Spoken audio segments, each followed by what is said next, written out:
तो मुख्यतः दो समाचार, दो खबरें सुर्खियों पर हैं। पहला खबर है राहुल गांधी विदेशी भूमि में जाकर वही करते हैं जो वो कई दशकों से करते आ रहे हैं, भारत की बेइज्जती और भारत का अपमान। अमेरिका में राहुल गांधी ने भारत का अपमान किया है। ये कोई नई बात नहीं है, पहली बात नहीं है, ये एक सुर्खी है आज की। इस पर हम विस्तार से बात करेंगे। और दूसरी बड़ी खबर है कि आज से कांग्रेस के तमाम बड़े नेता चोर मचाए शोर, ये देश के भिन्न भिन्न भागों में जाकर आज से प्रेस कॉन्फ्रेंस करेंगे मां बेटे को बचाने के लिए। जो ईडी ने सोनिया जी और राहुल जी को नामांकित किया है, बाय नेम मेंशन किया है अपने चार्जशीट में, उन दोनों के खिलाफ जो कार्यवाही हो रही है कोर्ट में, अभी सुनवाई है 25 तारीख को, और आगे जो कार्यवाही होने की संभावनाएं हैं, दोनों जेल जा सकते हैं और जाना भी चाहिए। जब देश को लूटा है तो जेल जाएंगे ही। वैसे में पूरे देश में एक माहौल बनाने का, एक अशांत माहौल बनाने का प्रयास कांग्रेस पार्टी करेगी। आज इन दोनों विषयों पर विस्तार से बात करेंगे। राहुल गांधी ने अमेरिका में किस प्रकार से भारत और इलेक्शन कमीशन को बदनाम करने की कोशिश की, मैं उस विषय पर आऊं, मगर उससे पहले मैं राहुल गांधी जी को एक बात स्पष्ट रूप से कहना चाहता हूं और देशवासियों को भी कहना चाहता हूं कि जो व्यक्ति और इनकी माताश्री 50,000 के मुचलके पर बेल पर बाहर हो, वो जाकर विदेश की धरती पर हिंदुस्तान को अपमानित करे और उन्हें लगता हो कि लोग उस पर विश्वास करेंगे, तो वो उनका भ्रम है। Those who are out on bail of 50,000 rupees, if they feel that they can destroy the image of this great democracy by speaking outside of this country, then they are totally on the wrong side of the line. आप सभी जानते हैं कि 2018 में जब मां बेटे को नेशनल हेराल्ड की केस में बेल मिला था, 50,000 रुपए की श्योरिटी पर दोनों को बेल मिला था। और जब यह बेल मिला था, उस समय एक जश्न भ्रष्टाचार बैंड बाजा के साथ मां बेटे बेल पाकर कोर्ट से अपने ऑफिस तक गए थे। तो उस समय भी हमने कहा था this is nothing but celebration of corruption, यह भ्रष्टाचार का जश्न है। और आज भी ब्लेटेंट जश्न मनाने की कोशिश कांग्रेस पार्टी कर रही है। मैं एजेएल के पूरे डिटेल में नहीं जाने वाला हूं, क्योंकि एजेएल और नेशनल हेराल्ड के केस को आप जानते हैं। हम लगभग अनेकों वर्षों से इसको लोकतांत्रिक तरीके से जनता के सामने रख रहे हैं कि किस प्रकार से मां और बेटे सोनिया गांधी और राहुल गांधी जी ने यंग इंडिया नामक एक कंपनी बनाई, जिसके कि 76% के दोनों स्टेक होल्डर थे। और 76% के स्टेक होल्डर होने के बाद नकली कंपनी से लोन लेकर 1 करोड़ का, डोटेक्स इंडिया से लोन लेकर मात्र 50 लाख रुपए दिया एजेएल को, जो कि होल्डिंग कंपनी है नेशनल हेराल्ड की, और 50,000 के एवज में 5,000 करोड़ की जो प्रॉपर्टी है एजेएल की पूरे देश भर में, उसका मालिकाना हक अपने पास ले लिया। शांति भूषण, मार्कंडेय काटजू जैसे शेयर होल्डर को इससे दूर रखा गया, उन्होंने भी आपत्ति की थी। मगर विषय यह नहीं है जो कांग्रेस के खड़गे जी कह रहे हैं, चिदंबरम जी आज कहने वाले हैं और कह भी रहे हैं कि ना कोई संपत्ति बेची गई, ना कोई संपत्ति वहां से हिला। तो गड़बड़ी हुई कैसे? गड़बड़ी यूं हुई कि ईडी की चार्जशीट चिदंबरम साहब पढ़े होंगे, वो पढ़ते तो हैं, मगर उन्होंने वो पोर्शन डिलीट कर दिया है।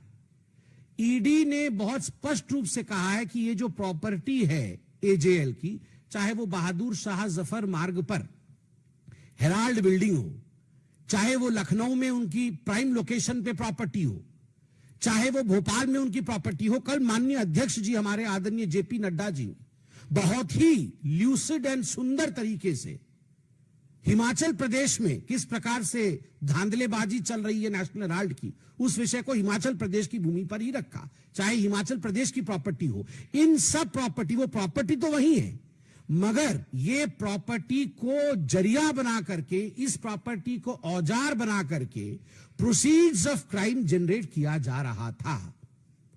अब नेशनल हेराल्ड तो 2008 में छपना बंद हो गया, तो ये प्रोसीड्स ऑफ क्राइम कैसे बना, वहां से उगाई कैसे हुई?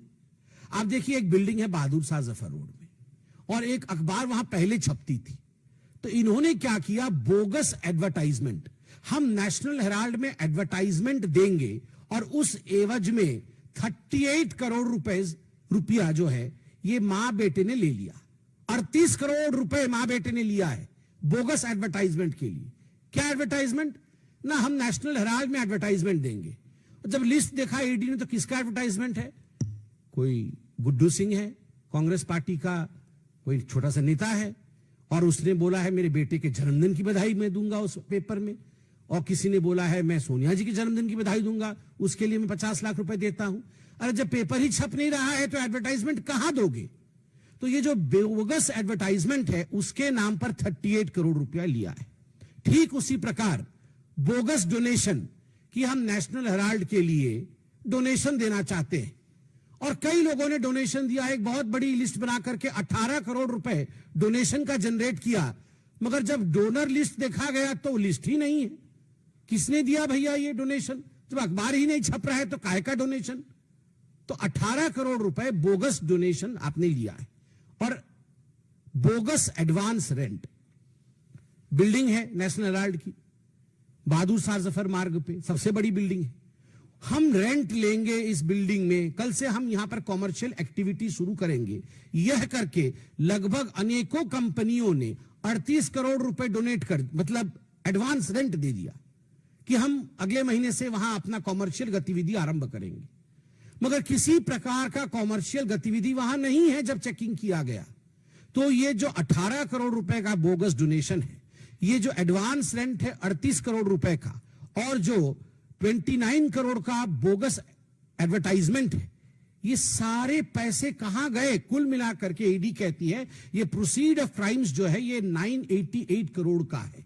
ये 988 करोड़ का बोगस डोनेशन आखिरकार मां बेटे के जेब में गया है। तो मां बेटे को लगता है कि वो बच जाएंगे, तो गलत है। They are not going to be excused and they are not going to be saved. The law is going to take over and catch them. कानून के हाथ लंबे होते हैं, ये हमने सुना है, और होते ही है, ये नहीं छूटने वाले हैं। और यही फ्रस्ट्रेशन है राहुल गांधी जी का, यही फ्रस्ट्रेशन है कि आज वो विदेश की भूमि में जाकर भारत और भारत के महान लोकतंत्र को अपमानित कर रहे हैं, उसे बदनाम कर रहे हैं। बॉस्टन के ब्राउन यूनिवर्सिटी में उनका कोई लेक्चर होना है, वो लगभग 3 दिन की ट्रिप में यूएस पहुंचे हैं।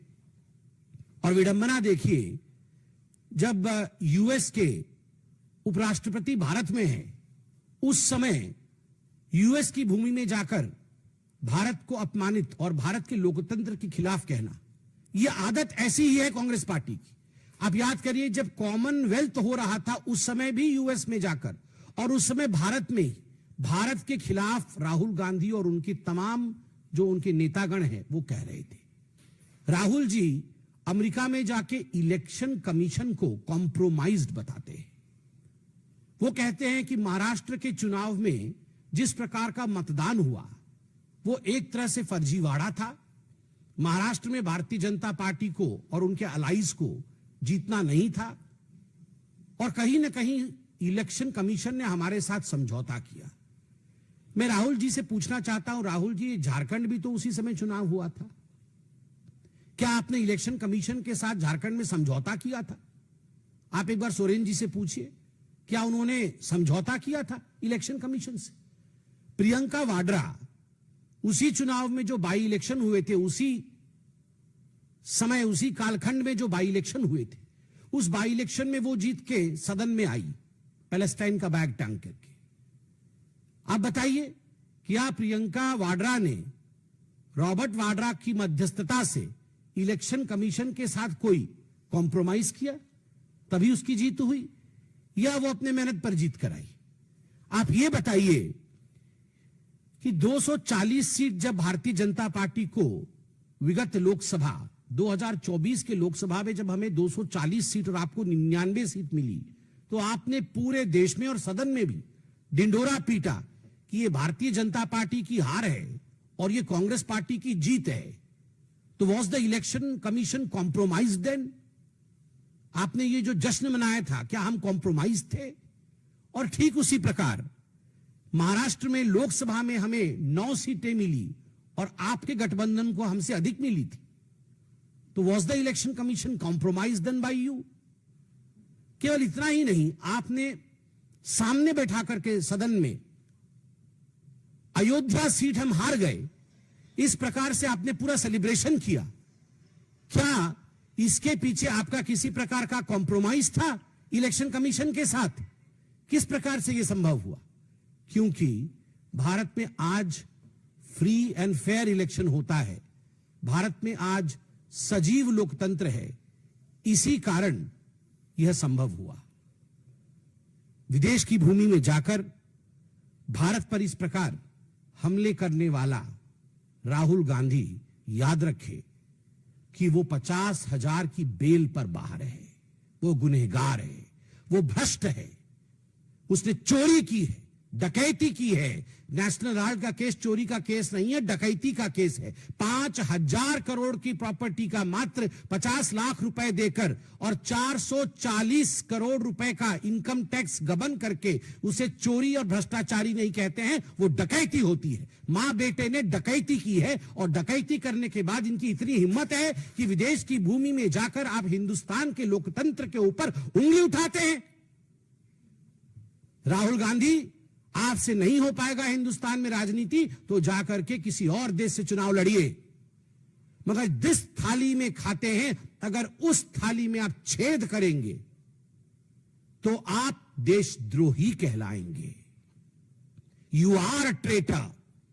राहुल गांधी ट्रेटर हैं, केवल इसलिए नहीं क्योंकि विदेश की भूमि में जाकर देश की संस्थाओं का अपमान करते हैं और देश के लोकतंत्र को हीन बताते हैं। वो इसलिए भी ट्रेटर हैं क्योंकि देश की संपत्ति का करोड़ों करोड़ रुपए नेशनल हेराल्ड के माध्यम से उन्होंने गबन किया है और केवल अपने सहूलियत के लिए, अपने आराम के लिए गबन किया है। और याद रखिए राहुल गांधी, आप और आपकी माताश्री बचने वाली नहीं है। ईडी के गुस्से को ईसी पर निकाल रहे हो, एनफोर्समेंट डायरेक्टरेट के गुस्से को आप इलेक्शन कमीशन पर निकाल रहे हो। इससे कुछ नहीं होगा। 2 दिन आप पन्नों पे छपोगे, अखबारों में आओगे, मगर ईडी आपको छोड़ेगी नहीं, क्योंकि तथ्य के आधार पर एजेंसीज काम करते हैं और तथ्य ओपन एंड शट केस का है। यह जो नेशनल हेराल्ड का केस है, ये ओपन एंड शट केस है, जिसमें मां बेटे ने लूट मचाई है और आपको इसमें छोड़ा नहीं जाएगा। प्रोसीड्स ऑफ क्राइम के साथ आप पकड़े जाएंगे और आप जेल के पीछे जाएंगे। बहुत बहुत धन्यवाद। कोई प्रश्न हो तो अवश्य पूछे।